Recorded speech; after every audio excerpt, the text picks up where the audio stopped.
Sometimes, in baseball, the real action isn't on the field, it's in the front office.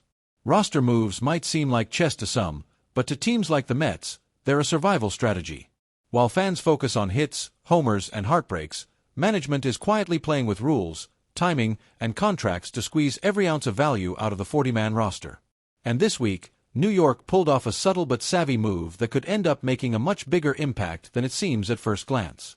The Mets finally made it official.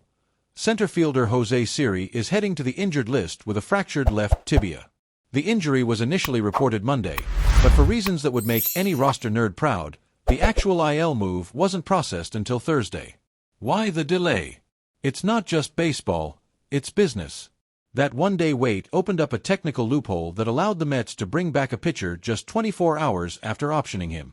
Timing is everything.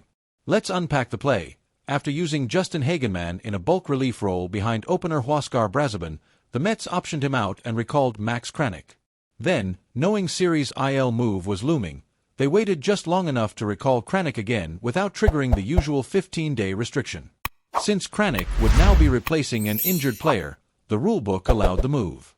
It's clever roster math, and while it may seem minor, in a 162-game grind, these margins matter. But while that finesse helped the bullpen, it left a hole elsewhere. With Siri technically on the bench but physically unavailable, the Mets were short-handed in the outfield. Should the front office look deeper into the market, or is this exactly the kind of next-man-up story that defines resilient teams? Let your voice be heard in the comments. And if you want to stay ahead of every roster shakeup, sneaky transaction, and underdog breakout, hit that subscribe button and turn on notifications. This season's just getting started, and every move counts.